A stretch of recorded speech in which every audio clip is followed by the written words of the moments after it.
जय हिंद, जय भारत। कर्मचारी पेंशनर और फैमिली पेंशनर्स की वेलफेयर से जुड़ी जानकारियों के साथ मैं रीना सुथार आप सभी का स्वागत करती हूं। आज के इस वीडियो की शुरुआत हमेशा की तरह उन टॉपिक के साथ होगी जिसकी जानकारी लेकर आज के इस वीडियो में आई हूं। देखिए, बहुत सारे कमेंट्स के जवाब आज के इस वीडियो में हम देखने वाले हैं जो हमारे पेंशनर और फैमिली पेंशनर्स ने पूछे हैं। लेकिन इनके साथ साथ एक प्रयास एक संगठन के द्वारा जो हमारे वेलफेयर को लेकर है और जिसमें मुझे आप सभी की मदद चाहिए। ये हमारी जो मांग है ये माननीय प्रधानमंत्री जी, माननीय रक्षा मंत्री जी तक पहुंचाने के लिए। तो चलिए, इसी जानकारी के लिए आज के इस वीडियो में हम आगे बढ़ते हैं। वीडियो में आगे बढ़ने से पहले हमेशा की तरह आप सभी से निवेदन है कि वीडियो में अंत तक बने रहिएगा। इस चैनल के माध्यम से दी गई जानकारी अगर यूजफुल रह रही है तो लाइक और शेयर कर दीजिएगा। इस वीडियो को हाइप जरूर करिएगा ताकि YouTube हमारे वीडियो सभी तक पहुंचाए। आप चाहें तो चैनल को ज्वाइन कर सकते हैं, लेकिन चैनल को सब्सक्राइब करना ये बेहद ही जरूरी है, तो सब्सक्राइब कर दीजिएगा। चलिए, इसी के साथ आज के इस वीडियो की शुरुआत करती हूँ और सबसे पहले बात करते हैं एक सर्वे की। देखिए, मैंने आप सबसे राय मांगी थी, राय इस बात को लेकर कि क्या आप सीएसडी की कारों में जो ओआरएस और जेसीओस के लिए जो कीमतें तय की गई है, कीमत की सीमा तय की गई है, उसमें बदलाव चाहते हैं कि नहीं। तो उसका हमें क्या रिजल्ट मिला, चलिए पहले ये देख लेते हैं, फिर इसके बारे में बात करेंगे। देखिए, क्या सीएसडी से कार खरीदने पर रैंक के आधार पर लगाई गई कीमत की सीमा खत्म होनी चाहिए? तो 100% में से 84% ऐसे हैं जिन्होंने कहा कि हाँ, सैनिकों को अपनी पसंद की कार खरीदने की आजादी होनी चाहिए।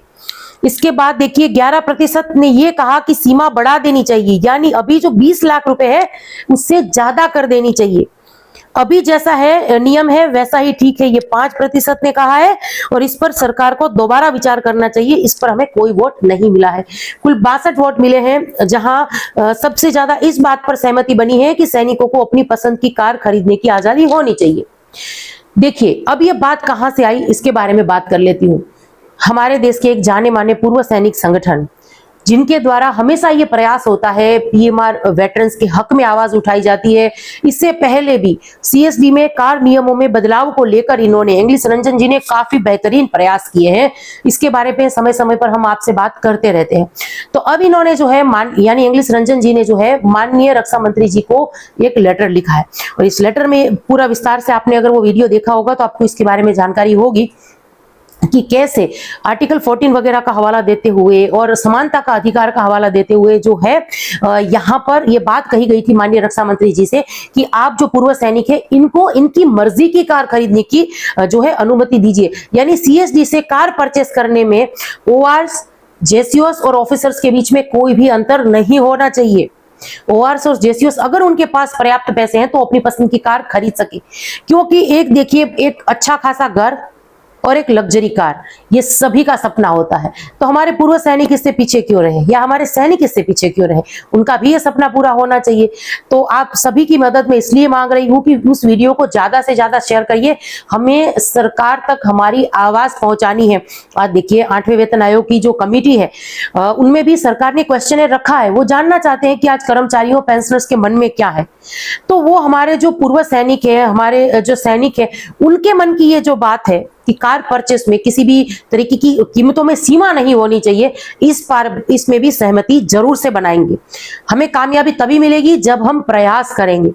तो चलिए, हम सब मिलकर इस बात को मुमकिन बनाएं कि आने वाले दिनों में जब हम कार खरीदने जाते हैं तो हमें यह ना देखना पड़े कि ये ओआरएस और जेसीओस के लिए अवेलेबल है कि नहीं, उनको उनके कोटे में आएगी या नहीं, ये हमें ना देखना पड़े, बल्कि हमें यह देखना होगा कि हमें हमारी पसंद की कार मिल जाए।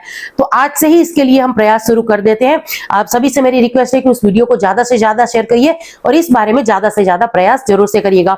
और ये जो मैंने सर्वे किया है इसमें भी आप वोट देकर अपनी बात जो है यहाँ पर दर्ज करवा सकते हैं। चलिए, इसी के साथ एक हमारे जो पेंशनर्स हैं उन्होंने देखिए इसमें कमेंट किया था कि हमने 2019 में ब्रेजा गाड़ी जो है खरीदा, वो नहीं मिला आर्मी वाला, यानी सीएसडी उसमें सीएसडी के रेट से नहीं मिला। हम हवलदार रैंक से पेंशन आए थे, फुल पेमेंट 7 लाख में खरीदा।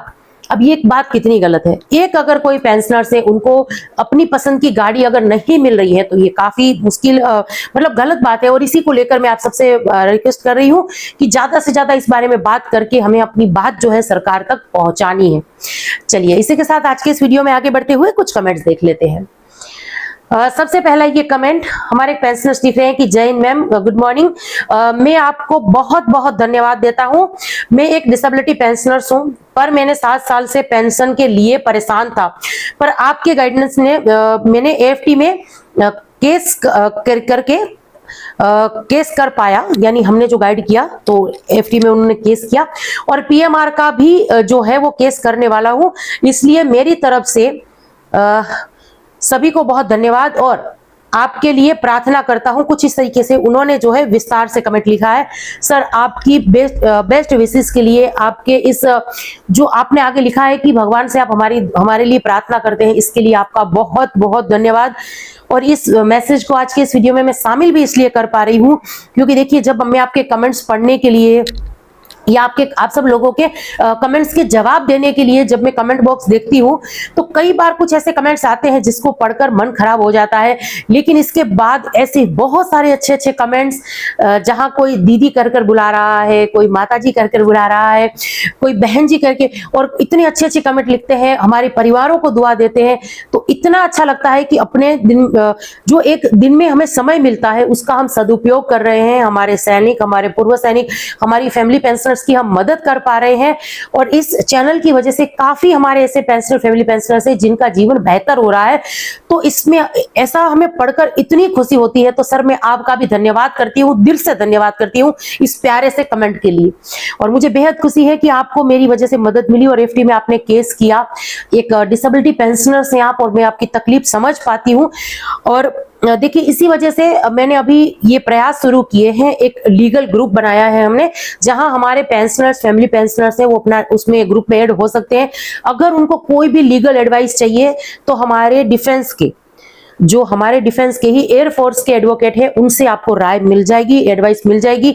फिर आपको केस करना न करना ये आपके चॉइस पर है, पर आपको एक ऐसा प्लेटफॉर्म जरूर से मिलेगा, एक ऐसी सही जानकारी, सही एडवाइस जरूर से मिलेगी जिससे आपको कहीं यहाँ वहां परेशान नहीं होना पड़ेगा, कम से कम अगर आपको केस करना है तो। चलिए इसी के साथ अगला कमेंट देख लेते हैं। एक लिख रहे हैं कि ऑर्डिनरी फैमिली पेंशन में डीए लगता है या नहीं। बिल्कुल, ऑर्डिनरी फैमिली पेंशन में भी डीआर का पैसा जो है वो जुड़कर आता है। देखिए, यही वजह है कि मैं हमेशा कोई भी पेंशन में रिवीजन वगैरह की बात करती हूँ, 8 पे कमीशन की बात करती हूँ, तो मैं पेंशनर्स, कर्मचारी पेंशनर्स और फैमिली पेंशनर्स, ये फैमिली पेंशनर्स जरूर से मेंशन करती हूँ। तो अगर आप रेगुलर वीडियोस देख रहे हैं तो आपको बहुत सारी जानकारी मिलने वाली है और मिलती रहेगी। चलिए अगला कमेंट देख लेते हैं। एक लिख रहे हैं कि ऑर्डिनरी फैमिली पेंशन में 8 पे कमीशन लगेगा या नहीं। देखिए, अभी जैसे कि मैंने कहा कि 8वें वेतन आयोग का लाभ भी उनको जरूर से मिलेगा, पेंशन में बढ़ोतरी जरूर से होगी। चलिए अगला कमेंट है। एक लिख रहे हैं कि नमस्कार मैम जी, मैं नायक अजय कुमार 22 साल नौकरी करके 2005 में रिटायर आया हूं। क्या मुझे एमएससीपी, एसीपी लागू है या नहीं, बताइए। देखिए सर, आपकी सर्विस 22 साल है, आपको एमएससीपी तो लागू नहीं है क्योंकि आप 2005 में रिटायर होकर आए हैं। 2006 में एमएससीपी आई थी, पर आपको एसीपी जरूर लागू है। आप नायक रैंक से रिटायर होकर आए हैं और आपकी सर्विस 22 साल है, यानी 20 साल आपकी सर्विस कंप्लीट है। एसीपी के हिसाब से आपको हवलदार की एसीपी मिलेगी। जरूर से प्रयास करिए, सिंपल है, सीपी ग्राम के थ्रू कंप्लेन दर्ज करवा दीजिए, सारी कार्रवाई खुद ब खुद हो जाएगी। फिर भी अगर कुछ दिक्कत आती है मुझे कॉल करिए, मैं आपकी कंप्लेन दर्ज करवा दूंगी। चलिए अगला कमेंट है। एक लिख रहे हैं कि रीना जी, आज तक ओआरओपी एमएसपी पर यूनियन ने रक्षा मंत्री को कितने लेटर लिखे हैं और रक्षा मंत्री या गवर्नमेंट ने कितनों के रिप्लाई दिए हैं, कुछ आइडिया है तो बताइए। सर मुझे पूरा आइडिया है इसके बारे में, क्योंकि 2019 में या उसके बाद की बात तो मैं जरूर से करूंगी। हालांकि देखिए, हमारे जो शर्मा जी हैं, हमारे जो एक एक्स वेटरन्स हैं जो इतने अच्छे हैं, मतलब कुछ ऐसे कमेंट्स होते हैं जिनको वो जवाब देते हैं, तो उन्होंने इनको रिप्लाई भी किया था कि देखिए इंतजार करना सीखिए, क्योंकि नियमों के अनुसार कोई भी पत्र कहीं पर भी जाए उसमें नियम के अनुसार ही वित्त मंत्रालय पहुंचता है। आगे इन्होंने काफी अच्छे से जवाब दिया था, लेकिन फिर भी मैं यहाँ पर एक बात ऐड कर दूं कि देखिए, 2019 में, यानी ओआरओपी के समय से मैंने वीडियोस बनाना शुरू किया था। और सबसे ज्यादा बात मैंने इस चैनल के माध्यम से की है इस बारे में, हमारे कोई भी पूर्व सैनिक संगठन है वो जब भी माननीय रक्षा मंत्री जी, माननीय प्रधानमंत्री जी, राष्ट्रपति जी को, वित्त मंत्री जी को जब लेटर लिखते हैं, वो लेटर में शेयर करती हूँ, नापन के मुद्दे शेयर करती हूँ, क्योंकि इन मुद्दों में पीएमआर वेटरन्स का मुद्दा होता है, रिजर्विस्ट पेंशनर्स का मुद्दा होता है, फैमिली पेंशनर्स का मुद्दा होता है, ऑनरी रैंक का मुद्दा होता है, जिनको फाइनेंशियल बेनिफिट नहीं मिलता। ये सारे मुद्दों पर डिटेल में एक मेमोरेंडम तैयार करके, एक ज्ञापन तैयार करके केंद्र सरकार को सौंपा जाता है। जो आपको सिर्फ ज्ञापन लगता है, जो एक सिर्फ लेटर लगता है, उसके पीछे बहुत सारे पेंशनर्स की मेहनत होती है, एक उम्मीद होती है कि सरकार की तरफ से पॉजिटिव रिस्पॉन्स मिलेगा, और मिलता भी है। कई सारे ऐसे केसेस हैं, कई सारे ऐसे प्रयास हैं जो सफल हुए हैं। लेकिन अगर हम कोई प्रयास ही नहीं करेंगे तो हमें फिर सफलता की उम्मीद भी नहीं रखनी चाहिए। हम आगे आने वाले दिनों में कुछ अच्छा होने वाला है, इसी उम्मीद के साथ चलते हैं, तो हमें जवाब की राह जरूर से देखनी चाहिए। चलिए अगला कमेंट देख लेते हैं। एक लिख रहे हैं कि 2014 में रिटायर होकर आए थे पीएमआर, 16 साल और 4 महीने 19 दिन की सर्विस थी, पेंशन आए थे, मुझे ओआरओपी का फायदा मिलेगा कि नहीं? आप अगले वीडियो में अवश्य इसके बारे में बताने की कृपा करें, और मुझे ओआरओपी के लिए क्या करना होगा। देखिए, अभी आपको थोड़ा सा वेट करने की जरूरत है।